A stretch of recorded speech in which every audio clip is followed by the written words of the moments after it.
Hi everyone, कैसे हैं आप सब। एक बार फिर से आप सभी का हमारे चैनल पे स्वागत है। इनकम टैक्स में कुछ डिडक्शंस एग्जेम्पशंस दिए गए हैं जिससे कि आप अपने इनकम को कम करके अपने टैक्स को सेव कर सकते हैं। और इस समय जो लोग भी आईटीआर फाइल कर रहे हैं, यदि उनके ऊपर टैक्स लायबिलिटी यदि आ रही है तो वो चाहते हैं कि उनकी टैक्स लायबिलिटी कम से कम आए, लेकिन उनको डिडक्शंस के बारे में पता नहीं है कि कहाँ पे हम क्लेम कर सकते हैं। तो आज के इस वीडियो में हम TTDD और 80DDB के 3 डिडक्शंस हम डिस्कस करने वाले इस वीडियो में। तो 80DD का डिडक्शन सबसे पहले हम देखते हैं कि इसका बेसिक जो है क्या है। तो 80DD का जो डिडक्शन है, कौन क्लेम कर सकता है, हु कैन क्लेम। तो कोई भी रेजिडेंट इंडिविजुअल या एचयूएफ इस डिडक्शन को क्लेम कर सकता है। किसके लिए क्लेम कर सकता है? तो यदि कोई इस रेजिडेंट इंडिविजुअल या एचयूएफ के ऊपर कोई डिपेंडेंट हो, जैसे कि उसकी स्पाउस, चिल्ड्रेन, पेरेंट्स या ब्रदर और सिस्टर डिपेंडेंट हो, लेकिन ये लोग जो डिपेंडेंट है ये डिसेबल्ड या डिफरेंटली एबल्ड कैटेगरी में आते हैं। ठीक है, मतलब उनकी जो डिसेबिलिटी है, फिजिकली वो क्या कह रहे थे, डिसेबल्ड है। 40 से 80% तक का उनका जो शरीर है वो डिसेबल्ड की कैटेगरी में चला गया है। अब वो डिसेबिलिटी जो है उसमें किस तरीके से वो डिसेबिलिटी कवर्ड होती है, तो यहाँ पे कोई मेंटल इलनेस उनको हो, या कोई उनको सुनने की बीमारी हो, या फिर अंधापन हो, या फिर लो विजन हो, ऑटिज्म के शिकार हैं, सेरेब्रल पाल्सी या फिर मेंटल रिटार्डेशन। तो ये सब डिसेबिलिटी की कैटेगरी है। यदि इसमें से कोई भी यदि इन लोगों को अफेक्टेड किया है तो वो डिसेबल्ड माने जाएंगे। और ये पर्सन क्या करेगा, यदि इनका कोई भी एक्सपेंडिचर वगैरह यदि किया है तो वो डिडक्शंस क्लेम कर सकता है। यदि इसमें से कोई डिपेंडेंट अपनी आईटीआर को फाइल करता है और उसमें वो 80U में डिडक्शन अपना क्लेम करता है तो उसको तो यहाँ पे जो ये पर्सन है वो 80DD में डिडक्शन क्लेम नहीं करेगा। सेक्शन 80DD में जो इंडिविजुअल है या टैक्स पेयर है वो डिडक्शन कब क्लेम करेगा? ठीक है, तो वो तब क्लेम करेगा जब वो कोई भी एक्सपेंसेस किया हो। ठीक है, यानी कि जो उसके ऊपर डिपेंडेंट है, जो फिजिकली डिसेबल्ड हैं, उनके लिए उन्होंने कुछ खर्चा किया है उनके मेडिकल एक्सपेंसेस के ऊपर, या वो घर पे यदि हैं, बाहर नहीं जा सकते, उनकी नर्सिंग की फैसिलिटी वो घर पे ले रहे हैं तो उसका खर्चा, या फिर ट्रेनिंग वगैरह या रिहैबिलिटेशन वगैरह, जो लोग न्यूरो की प्रॉब्लम्स होती हैं जिनको, या फिर वो कुछ इस तरीके डिप्रेशन के शिकार हो जाते हैं तो उनको ट्रेनिंग रिहैबिलिटेशन दिया जाता है मनोचिकित्सक के यहाँ। तो ये सारे खर्चे जब भी वो पर्सन करेगा तो डिडक्शन क्लेम करेगा। अब 80DD में कितना डिडक्शन क्लेम किया जा सकता है? तो यदि डिसेबिलिटी 40 से लेकर 80% तक है तो 75,000 रुपीज़ तक मैक्सिमम क्लेम हो सकता है। यदि डिसेबिलिटी 80% से ज़्यादा है तो मैक्सिमम 1,25,000 रुपीज़ तक का डिडक्शन आप क्लेम कर सकते हैं। सेक्शन 80DD का डिडक्शन क्लेम करने के लिए कुछ डॉक्यूमेंट्स आपको रिक्वायर्ड होते हैं जो आपके पास होने चाहिए। सबसे पहले तो ये कि मेडिकल सर्टिफिकेट आपके पास जरूर से बनवा लेना चाहिए। यदि आपके डिपेंडेंट डिसेबल्ड हैं तो उनकी डिसेबिलिटी का एक मेडिकल सर्टिफिकेट आपको बनवाना जरूरी है।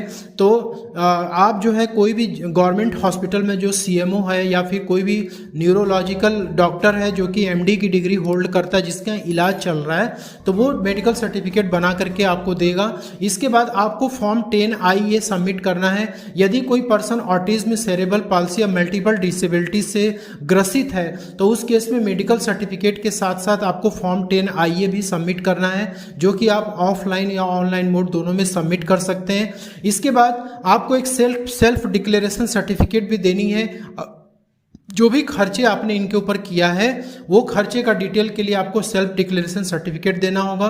और यदि आपने अपने डिसेबल डिपेंडेंट के लिए आपने कुछ इंश्योरेंस वगैरह आपने करा रखी है तो उसका प्रीमियम वगैरह जो आप पे कर रहे हैं उसका भी आपके पास रिसिप्ट होना जरूरी है। तो ये सारे डॉक्यूमेंट्स आपको प्रिपेयर करके रखने हैं। और आप जो है जब अपनी आईटीआर को फाइल करते हैं तो उसके पहले आपको डिडक्शन क्लेम करने के पहले आपको फॉर्म 10I जरूर से ऑनलाइन पोर्टल पे सबमिट करनी है और साथ में मेडिकल सर्टिफिकेट भी आपको सबमिट करना है। तो यदि कोई टैक्स पेयर ही डिसेबल्ड है फिजिकली तो उस केस में वो 80DD का डिडक्शन नहीं क्लेम कर सकता, उसको 80U का डिडक्शन क्लेम करना होगा। ठीक है, तो इस चीज़ को आपको ध्यान रखना है। आपके जो डिपेंडेंट है सिर्फ और सिर्फ उनके ऊपर जो आप खर्चा कर रहे हैं वो केवल डिडक्शन आप यहाँ पे 80DD में ले सकते हैं। 80DD का डिडक्शन आपको अधिक क्लेम करना है अपने डिपेंडेंट डिसेबल्ड पर्सन के लिए, तो आप क्या करेंगे, शो ऑल डिडक्शंस में आपको क्लिक करना है और यहाँ पे देख सकते हैं कि आपको मल्टीपल डिडक्शंस मिल जाते हैं। इसमें देखिए 80DD का डिडक्शन दिख रहा है, इस पर आपको सेलेक्ट करना है maintenance including medical treatment of dependent who is a person with disability. तो आप जो है किसी भी डिसेबल पर्सन के लिए यदि आप मेडिकल खर्चा करते हैं, मेंटेनेंस के लिए करते हैं, तो आप उसका डिडक्शन ले सकते हैं। यहाँ पे ऐड पे आपको क्लिक करना है।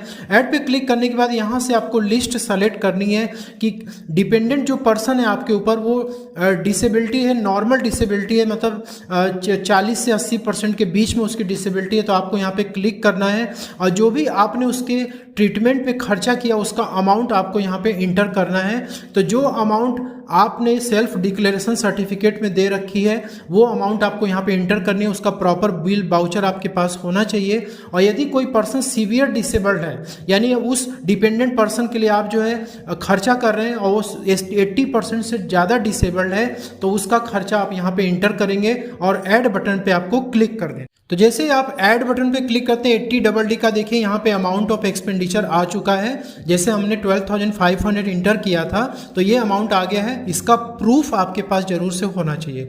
आप कोई फेक डिडक्शंस यहाँ पे क्लेम मत करिएगा, नहीं तो आपको नोटिस आ सकता है। इसके बाद है 80DD का डिडक्शन, और ये जो है क्लेम किया जा सकता है एक रेजिडेंट इंडिविजुअल एचयूएफ के द्वारा क्लेम किया जा सकता है। किस लिए ये क्लेम करते हैं, तो यदि इन्होंने अपने डिपेंडेंट के ऊपर कोई भी मेडिकल ट्रीटमेंट कराई है, उसके ऊपर कुछ खर्चा इन्होंने किया है, तो उसका डिडक्शन यहाँ पे 80DD में क्लेम कर सकते हैं।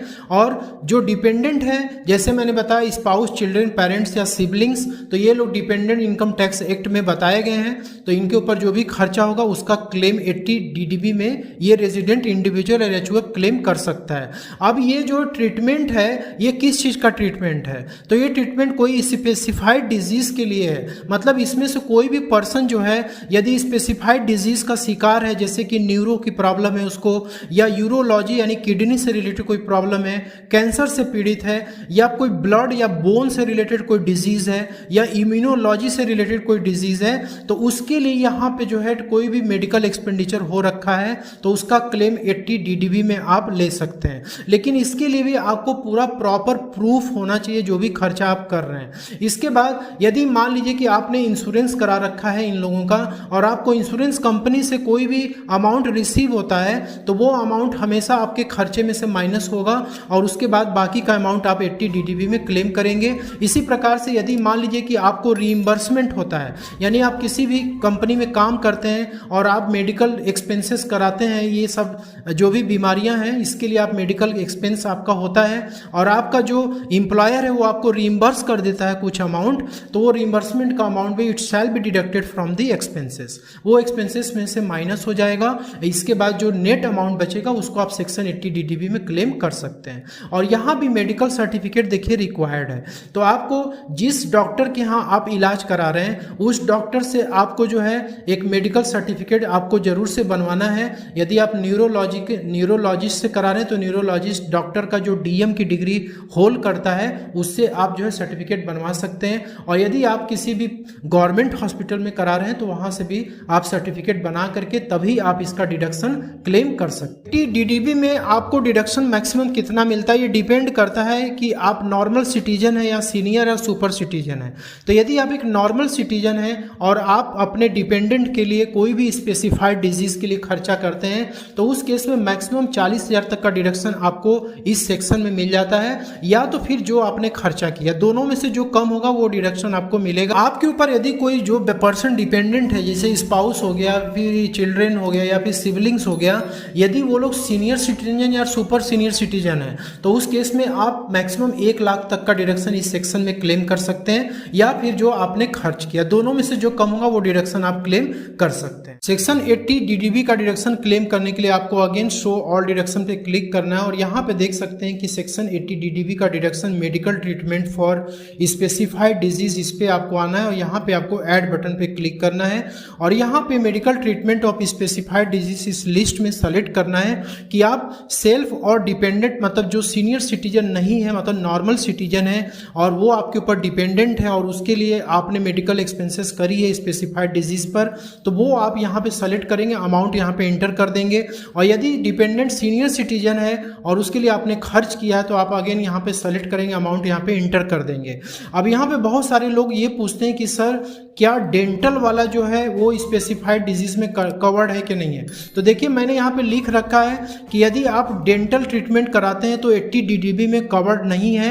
हाँ, जो पैरालिसिस का जो अटैक आता है वो न्यूरो से रिलेटेड वो इसमें जरूर से कवर्ड होता है। तो यहाँ पे अमाउंट आप इंटर करने के बाद ऐड बटन पे आपको क्लिक करना है तो आपका ये डिडक्शंस भी क्या हो जाएगा कि अपडेट हो जाएगा आपके ITR। लेकिन ये डिडक्शन क्लेम करने के लिए आपको जो प्रोसेस है वो फॉलो करना पड़ेगा, इनकम टैक्स का रूल फॉलो करना पड़ेगा।